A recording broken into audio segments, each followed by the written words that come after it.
Hi everybody, welcome back to Mando Lessons. In this lesson, I'm just going to talk a little bit about an idea that's popped into my head a couple times over the last year or so. And it's about sort of breaking down larger four-finger or even three-finger chords into smaller chunks. Because a lot of times those smaller chunks can be just as valuable, if not more valuable, than the big chop chords or bar chords you might be used to. So if you think about this G chop chord, it's kind of a handful. 7 on the G, 5 on the D, 2 on the A, and 3 on the E. It's a beautiful big sound, great for bluegrass. But what you really have in this one four-finger chord is, I believe, 6 different chords at your disposal that you can use at different times to create different sounds. So one of those chords is this big four-finger chop chord. It's big, it's loud, it's very percussive.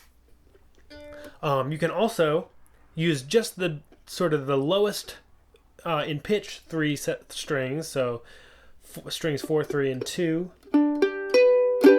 and leave off that E string. You can leave your finger there, but just not hit it with your pick. And you get a little bit more grumbly of a voicing of your chop chords. That's kind of its own voicing. You can even move your fingers around if you want, but I like using just that chop chord shape still. And it just leaves that E string off, makes it a little less ringy, versus if you want a sort of a slightly higher pitched chord out of that same voicing, try leaving off the bass note. So you have 5, 2, 3 on your D, A, and E strings. And that's a little brighter and a little more ringy than your full chop chord, and then your lower voicing.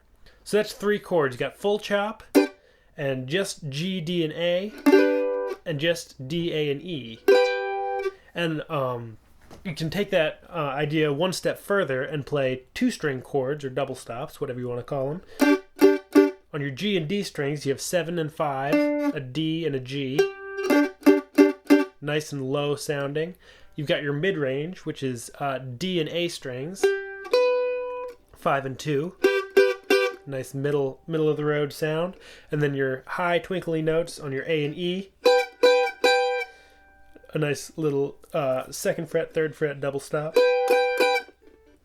So you've got 3 more chords there. G and D, D and A and E. So adding all those together, you have your 4-string chop chord. It's number 1. G, D, and A, 3-string chord. That's number 2. Number 3, D, A, and E. Number 4 is just G and D. Number 5 is D and A. And number 6 is A and E. Now you can slide that all around.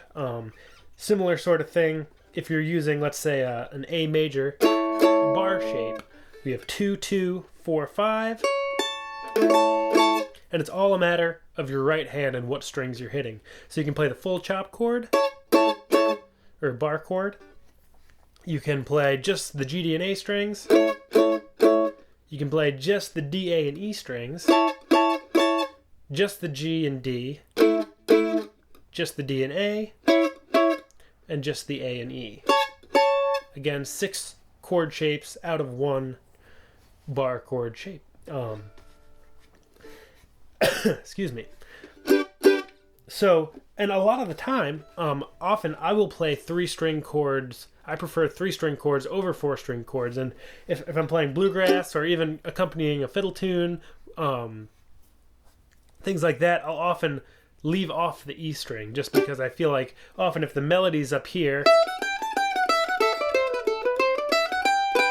and you're playing in that same range, it's going to sort of get in the way of the melody a little bit.